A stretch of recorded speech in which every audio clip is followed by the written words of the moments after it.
Go. Alright, again, this is the fourth video of this filly we're working her.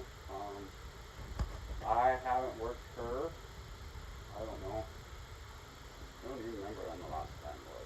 I think it was before It was in December. my wife's accident. She's filming now, so if I say her, my wife, you can look at the camera and say hello. No, it's okay. Hello, December. So I can't remember the last time I worked with her. She's done some stuff, and like I said, my wife had some trouble fly spraying her, and I don't know how much she's let her around, but it hasn't been a lot of work. So she's been really good. She's kind of here mentally.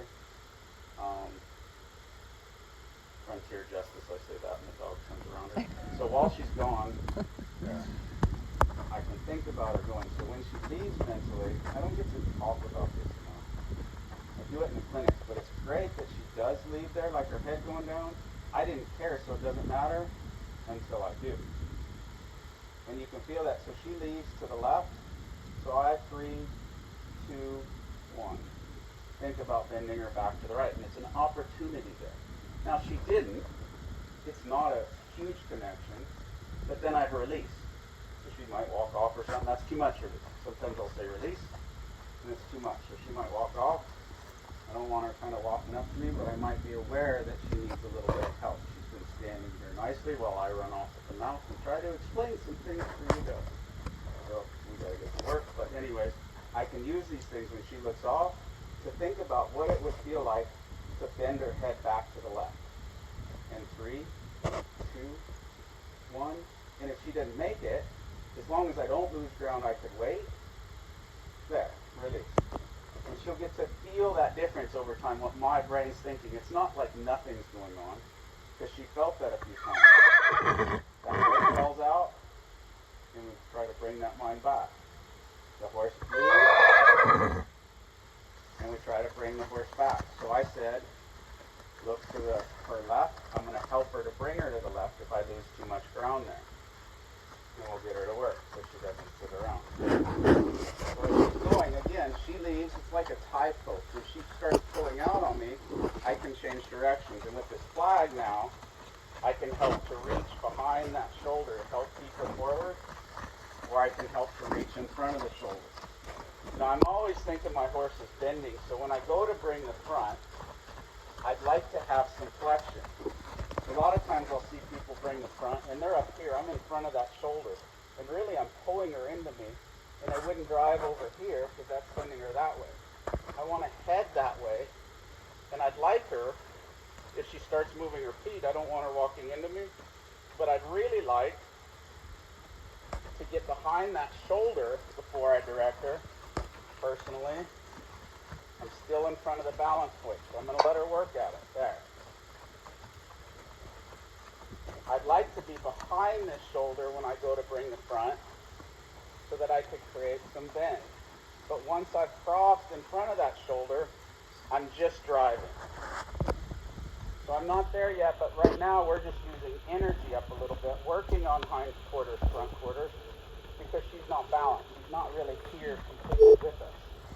But I'm going to think about getting her saddle, or bareback pad in this case, because that bareback pad's going to come up under her belly there. And I don't want her troubled by that. Let her work at that. There, she's softened on it. We'll go the other way. And we'll pet her. I don't want to get tangled up in that lead rope. If it became a problem, I could tuck it in my belt. I'm pretty aware of it though whenever I come across it. So I wouldn't want an accident to happen, so you guys would want to watch that and be careful with that.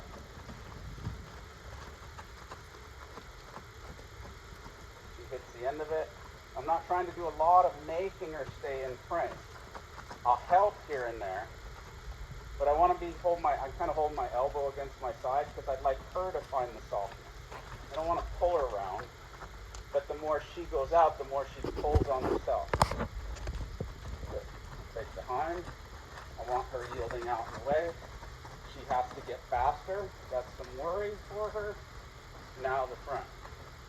And that was a nice sweep. That's a nice start for a sweep. If it was a cow, and she finds the place to stop, we'll just pet her. I don't want her to be in a hurry to move. couldn't stand still here for the flag to rubber, I wouldn't start throwing that bareback pad on. Because I'm going to have to reach under her belly there. If she goes to pull too hard, I'll just stop her and go the other way. Got to learn the end of that rope. Good. Again, she happened to find a place to stop on that same side.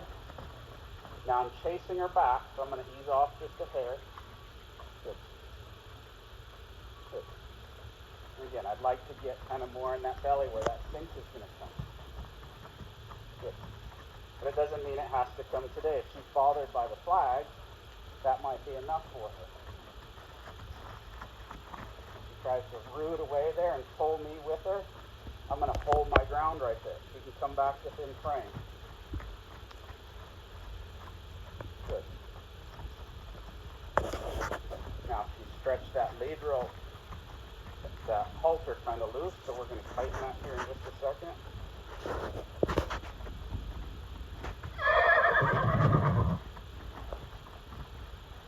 But that's all good. She's kind of lonesome of her friends, and Mother Nature puts that in there. So I'll use that a little bit to help me, but one day I would like to become that. I would like to become more important than her herd. But I could not expect that. You know, this isn't the first session, but the first session in quite a while. There, just that little break of tightening that halter, she's able to tolerate that in her belly a little more. Good. I'll step back. I'll bend. I want her to bend a little more if she can, because that'll help her to reach and come through with those feet. Good. Now the fence is kind of there, so I wouldn't want her to think she has to push through there with me too much.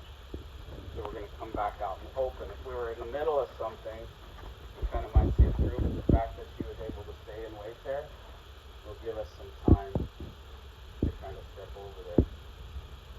Good.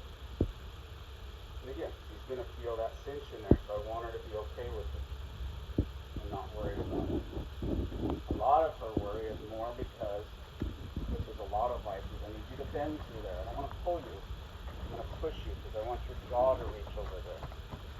But you'll find most vices in horses, to me, is when their mind is somewhere other than where their feet are at. So she's here, but her mind was over there. So she was kind of rearing and wanting to be where she wanted to be, but there's fences and other things. Just like I said, like that horse running down the fence for us. So when she's good with that,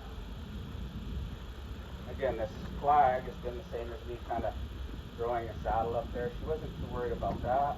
A little bit worried in the cinch area. We do need to do some videos. One thing a lot of people are afraid to do, and a lot of times we don't have time to help people when they clinic do it. So it's one thing that we do with people when they come is we have them rope their horses and get over some of that, because a lot of times people are worried. But if you were worried about some of that, again, like the fly spray video that we did just previously, think about how I can break that down for my horse. So if I was a little worried about maybe roping my horse's midsection, but maybe it'd be okay with this lead rope here. And I can rub her just like I'm going to grab that cinch, and I could come and tighten that up. Just like it's going to be tight. She's not too worried about it. So I might take it off. We might check it out from the other side. One day I might want to saddle her from this side. So flip that under. Now, if I want to put a little more tension in it, I might even double that up. See? It's not super tight this way, but I don't want her stuck at her feet either, where she's just racing, because sometimes you get them stuck, and then you go to ride them, and then it's a huge explosion. I want her soft on her feet there, and that's a hard one to describe, but it's not just soft, she stayed soft on her feet. So we could use that lead rope there to help us a little bit. So anyways, I hope that you enjoyed some of these preparations. We're going to do another video so these videos don't get long for you, you can come back and watch segment by segment. I don't want to eat up too much of your time because I do want you guys practicing these things over time. If you do find use of it, I know if you do this stuff for even on your older horses, if they're good about it, don't waste a bunch of time. You can move past it, but if they're not good, I guarantee if you spend 90, 100 days just doing a few minutes a day, it's better than you not working with your horse. So it gives you some things to do, and a lot of this stuff you could do just when you go to feed them. Just spend a few minutes, it doesn't take too long. And little by little, those dividends will pay in other areas as well. So I hope you enjoy these videos. Happy trails. Enjoy the journey.